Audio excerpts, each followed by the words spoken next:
Welcome back to the channel, people. What's going on? This is FPL of the day. I am Jay London, and there has been a lot going on since the last video, so we're going to go through all of that. And this one is all about the game week 8 / game week 9 ultimate wildcard draft. So yeah, loads of people are talking about pushing that button for game week 8 because of the blanks, or for game week 9. And even if you're not doing any of those, hopefully this will help you make a final decision. As always, before we dive in, please do hit that subscribe button, trying to get as many subscribers as possible before we hit that international break. Once you've done that, leave a little like and let's jump straight in. The ultimate wildcard draft for game week 8 / game week 9. Boof.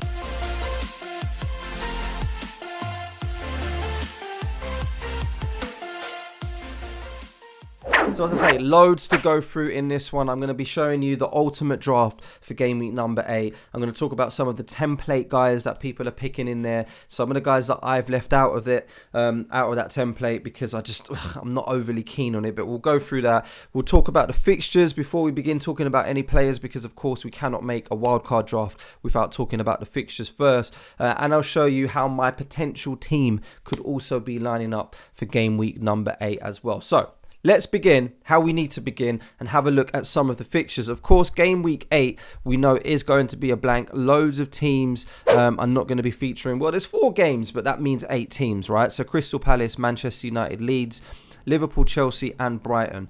The ones that are really stand out, of course, are Liverpool and Brighton, because loads of us have got maybe triple Liverpool and maybe a couple of Brighton players, and then some Chelsea guys as well. So in my circumstance, if I show you my team from last week, that looks something like this. I've got a lot of blanks. So yeah, the first question is, should I or should I not wildcard in game week number 8? And this might be a question that you're asking yourself as well. If you've got as many players as this that aren't going to be featuring in game week 8, then the answer probably is yes. There's no real reason, I think, to really hang on and try and be overly smart and try and play overly smart, and wait until like game week 12, which I think is the other alternative that loads of people are thinking of. So yeah, I probably will be wildcarding because of this. There's loads of guys here that are not going to be playing. So yeah, that was my team last week. I'll talk about my team going into game week 8. But if we have a look back at the fixtures, and shout out to Holly Shand as well, who's put this together, fixture ticker, and she's put it in order of the games that are probably like easiest down to the hardest for maybe the next few fixtures up until game 16. I mean, I won't look all the way to game week 16, maybe to sort of like game week 13, game week 12, as we discuss some of the players that we're going to be talking about for this ultimate wildcard draft. So yeah, West Ham is obviously in there, quite a few green fixtures, so it will be nice to see them firing on all cylinders. That's why a lot of people are going for Bowen, and I understand. Fixtures against like Everton, Wolves, Fulham, Southampton, Bournemouth's in there a little bit later on. But spoiler alert, I'm not going to be having Bowen in my team now. I just feel like the other £8 million midfielders have proven themselves a little bit more. So yeah, I won't be doing that. I really do fancy someone like James Maddison. Again, if you have a look at those Leicester fixtures, he seems a little bit more reliable going down. Nottingham Forest and Bournemouth, probably not teams that we're going to be paying too much attention to. So yeah, just kind of take this in. Have a look at some of the blanks. Do draw your eyes to game week number 12, where Manchester City is going to be playing Arsenal. That game looks like it's going to be called off as well. I think that's been confirmed depending on the time that you're watching this video. So yeah, that to one side, take that in. These are going to be some of the teams that we need to be keeping an eye on, that are full of green when we're talking about picking players for the wildcard draft, because of course we're not just going to be picking players for game week 8. Let's just get stuck in. Let's have a look at the ultimate draft. I've left the fixtures up on the screen as well, so if you are really cunning, then you might even be able to work out some of the players before they get revealed. But yeah, if you're clever enough to do that, then kudos to you. Guess away. But shall we begin? Let's begin with the goalkeepers, who I've gone for. Boom. Not much surprise here. I think you kind of knew that Nick Pope was going to be in there. Again, looking at the fixtures that we just spoke about, Nick Pope looks like the guy that a lot of people are going to be picking in their wildcard drafts. And rightly so. He's playing Bournemouth next. Fulham could be a little bit tough. And so could Brentford, to be honest, to be fair, because of, people like Ivan Toney and Mitrovic. But it does look like Nick Pope could be absolute gold going forward. Again, looking back at West Ham's fixtures, it might be worth having maybe a little look at Fabianski if you don't want to double up on Newcastle. Spoiler alert, there is another Newcastle defender in there. But yeah, for 5.1, I do really do fancy Nick Pope going in the team, going into that wildcard draft. I don't think that we need to argue about this anymore, do we? He goes in the team. Ward is just going to be the dud keeper, 4.0. He's going to sit on the bench. Loads of people are talking about maybe having a Leicester goalkeeper or doubling up on Leicester's goalkeepers because we're still not quite sure how nailed Ward is going to be. But for me, I just think we need one. And if we do need to take a keeper out, then we can cross that bridge a little bit later. Let's park that to one side and move on to the defence that looks something like this. Boom! All right, so you will see straight away that there are no Liverpool defenders in here. No Matip, no Robertson, and no Trent Alexander-Arnold, which really does scare me a little bit. But we'll talk about that as we go on for the rest of the video. So, Reece James has made the cut. So is Fofana. Nico Williams is in there because he's just there to make up the space.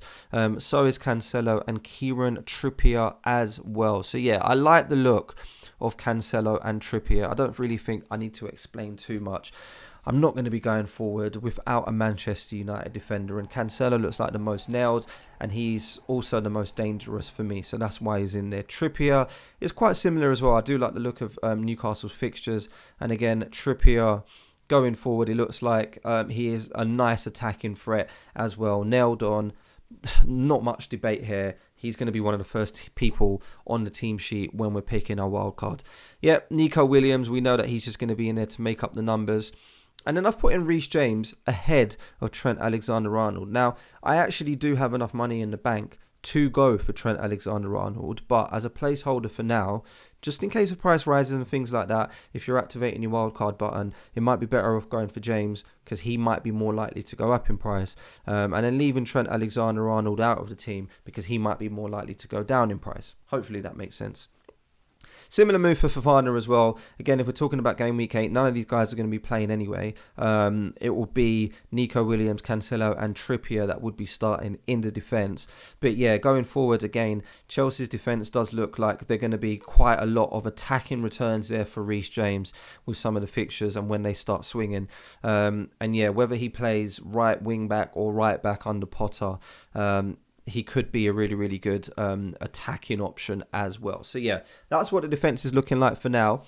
It's not because I have anything against Liverpool or Trent Alexander-Arnold. It's just because I'm playing it a little bit safe for now. I've left enough money in the bank if we need to bring Trent Alexander-Arnold back in. But I just like the look of some of those Chelsea fixtures a little bit more than Liverpool's fixtures at this current moment in time.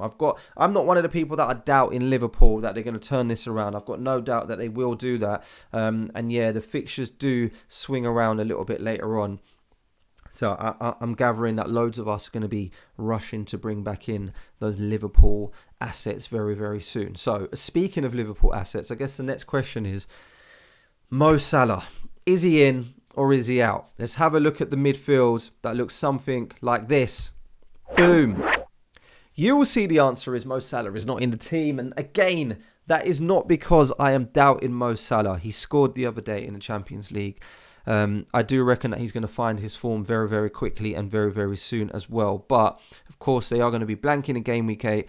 Kevin De Bruyne looks like the guy for Manchester City if we're not talking about Haaland. And it's just a little bit more exciting with City's games that they have coming up in the next few to have someone like De Bruyne in there. And then if we need to swap him out and then bring back Mohamed Salah ASAP, then we can do that. A little bit like we did at the start of the season when some of us started with Kane and then we said, nope. That can't run. We need to bring in Haaland straight away. Next to him, I've gone with Maddison. Again, this could be a Luis Diaz if you want to go for someone like that instead.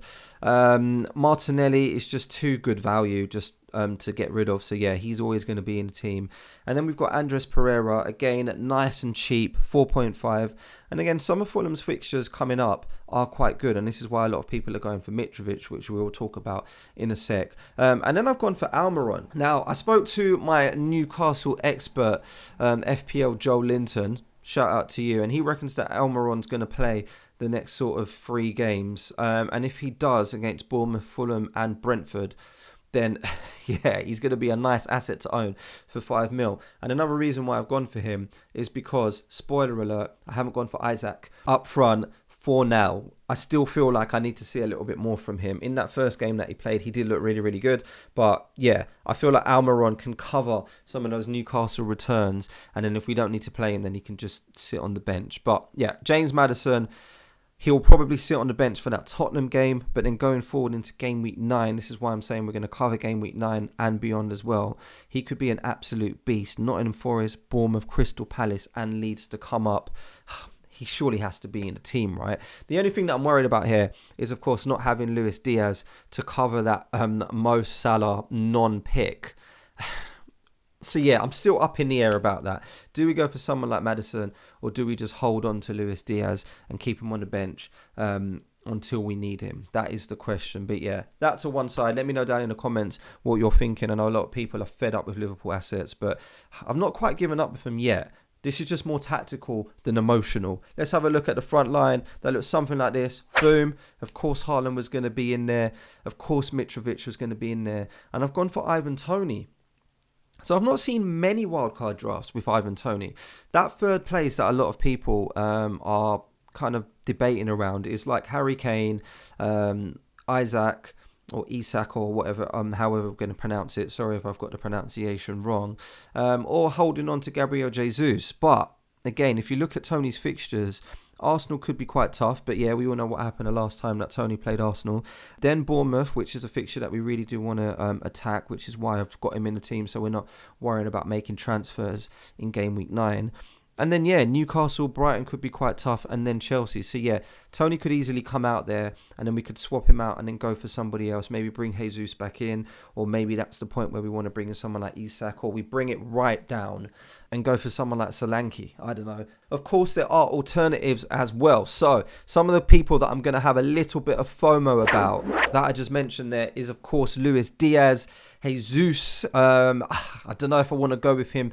If I want to go without him, I should say, this soon in the season, because he has been on fire. So I don't know. That's going to be another question that we need to answer. And then again, yeah, James could come out for someone like Trent Alexander-Arnold. We do have enough money in the bank. So yeah, team value for this is definitely something that you can afford, and you should have some money left over if you do want to make some tweaks and you want to go for someone like Trent instead of James as well. But yeah, let me know down in the comments below what you are thinking. Are you brave enough to go without any Liverpool assets?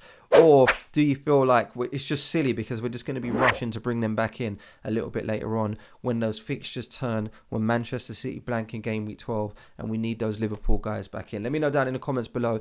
And of course, if you've made it this far in the video, please do hit that subscribe button. Trying to get up the ranks before we hit that international break. So please do really help me along with that. And then I'll see you on the next one. All right, good luck.